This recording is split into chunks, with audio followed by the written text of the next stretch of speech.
guys, welcome to today's video. I'm going to be reviewing the things that we used this year for homeschool. I think that I found it all because you kind of finish some throughout the year. And I'm gonna just kind of give like a quick little review on like if we liked it or not and things that stood out. And if there's any specific curriculums you'd like me to do like a deeper review on, I do have some on my channel, but let me know and I can do that too.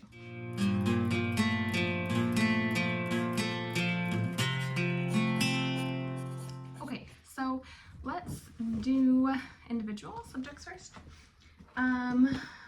For math, we have used dimensions since like preschool for my second grader.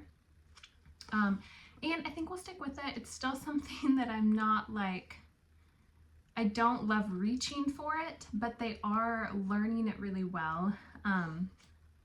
The activities in it I still don't think are super easy to implement all the time or very fun to implement. So I have plans for making it more fun for next school year, which I will share with you guys later. So hopefully that kind of helps, but for now it's kind of just something that we, like I said, try and get through. Not super exciting, but we still love math, and sometimes they have fun little workbook things. Yeah, the kids are still enjoying it because they don't know that there's like other more colorful, fun things out there. Okay, and then also for math, we do, we just did these, the addition and multiplication. So the addition I did for my kindergartner, he just finished up his kindergarten year with dimension, so we did addition to kind of like solidify. He had a lot of fun with it. And then we did the multiplication with my second grader. And that went well. I've done the addition one before with my current second grader before to help solidify. I don't think that math with confidence is the curriculum for me. I don't want to do a game every day with math because we do it over breakfast. I'm just not quite ready for that. We will be incorporating more games, but like I said, I'll talk about that later. But I do like doing these little like math unit studies with them. Okay, for language arts, our core of our language arts is Good and the Beautiful. My kindergartner, whatever, is halfway through his level 1, and then my second grader will be starting level 3 in a couple weeks. It's our spring break, but we're finished with all of our family subjects, which is why I'm doing the reviews right now. Anyway, we like it. It's, to me, the Good and the Beautiful is kind of like a box checker and then kind of like add in other things, but it's going decent. I still kind of feel like I could do more or better with them, but kind of like this end of the year, I don't feel like doing extra stuff. Some of the extra stuff is Brave Writer. This one's jotted down, we'll talk about it in a second. We also did Dart with my second grader. We went through 2 of them, I think, because we also did something else, which I'll talk about in a sec. And I liked them. I really liked one more than the other, the one that we did. I liked the Wilder lore. The Winnie the Pooh one wasn't as exciting, but it was still good. I like that it can be interactive, but it also has like simple writing. So next year I'm kind of looking in, I need to look more into Era, which is the next level for when he's in 3rd grade next year. But I like it. I think I'll continue it. I just need to find the like books and stories that are really engaging and like kind of preview better like of the inside to see activities. So Winnie the Pooh one just didn't have as much like fun stuff as the Wild Roller one did. Okay, jot it down. I totally failed. I did not do this at all. So I looked at the sample, and I saw like what there would be, like the writing choices.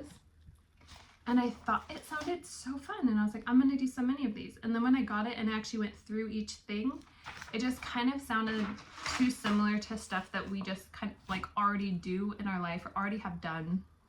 My husband's at the store with my kids right now, so I keep looking to see if they're getting back yet. Hopefully I can finish before they get back. Anyway, jot it down. I don't know, it just wasn't thrilling. Maybe I'll do it with my youngest when she's like 3 or 4, because to me that's kind of when I do that sort of stuff, these like projects like fairy tales and things like that. The other thing that I did other than Dart with my 2nd grader was some of the Memoria Press lit guides. We've done a few of these and they're fun, but as they get older, it's just more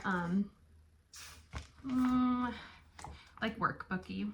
When in the younger years, it was more fun and like drawings and think of a creative idea.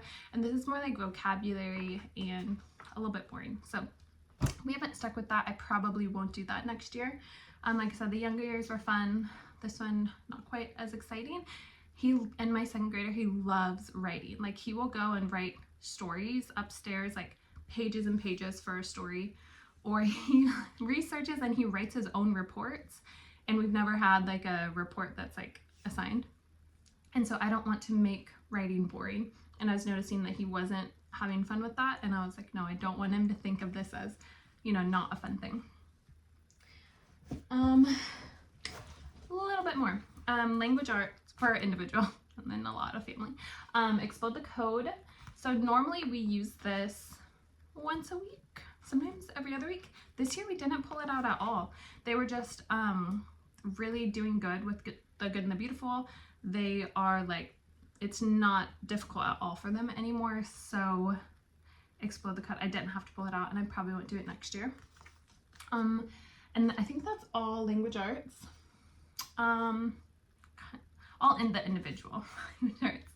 And then this I just think is fun. This is usually what I pull out. I don't think I've talked about this much on the channel, but it's just like a fun little thing for them. I usually put it out. It's the first thing that they do when we get to the table, and it just kind of wakes up their brain. Okay, now for family subjects. This has been very fun. Word of the day. It's just one little word and it has like a definition, and then at the end of the month it has a story that includes all the words. So we'll continue that. They've loved that, especially my 2-year-old. If you watch our day in the life, you can see how excited she was. What we also really like is these Memoria Press art cards, and then we started incorporating the bird cards as well. And we'll continue that. They have a lot of fun with it. We just talk about the painting. We talk about the name of the bird and what they look like and the size, and we don't go too specific with it. We just have fun with it. Sometimes I try to get them to memorize the artist's name, and they have fun with that, trying to remember. Or like on a show or something, or in a book, when they see it, then they tell me, oh Mom, that's such and such, and they recognize it, and it's pretty fun. Another one that we do that in the morning. And then we did Wonderful this year. I think I got about a quarter of the way through, and then I paused because we started doing a different Bible study, which I'm not going to review this year. If you watch my last day in the life, it is in there.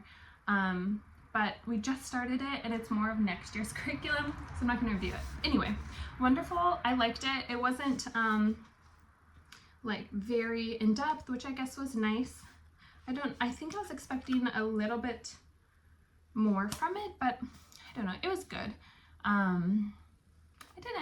It wasn't like amazing, you know, it's something that you see a lot, so you think it's going to be this amazing thing, but it was fine. It wasn't, I'll continue it, but it wasn't something I loved. Okay, only a few left. So we had Around the World with picture books. I paired this, I didn't bring it actually, I forgot, but I paired it with part of the like Sonlight Book Shark set, which I think was important. So I think my kindergartner would have been great with just this, but my 2nd grader, it would not have been enough. And the like Book Shark Sonlight one, it just had deeper books. It had a few cores, and then it had like the On the Run books, like On the Run in Ancient China. Those ones were fun. Like Great Wall of China, and it was just a lot more detailed, and they learned a lot about China. And that is recommended though in the rabbit trails in here, but not all of them are. I would recommend combining them if you have a little bit older of a student, or one that is just kind of history, geography advanced. Like my 2nd grader will just read through those kind of books on his own, so he already knows a lot of this stuff.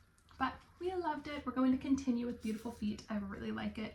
It's fun and it's easy to implement without being scripted or feeling like I'm just following it exactly. Like I feel like I have a little bit of freedom with it, which is what I like. Whereas Bookshark Sonlight, I don't think so at all. You like are following it exactly, which some people like that and some people like the other way. We used the School Nest notebooks with it, and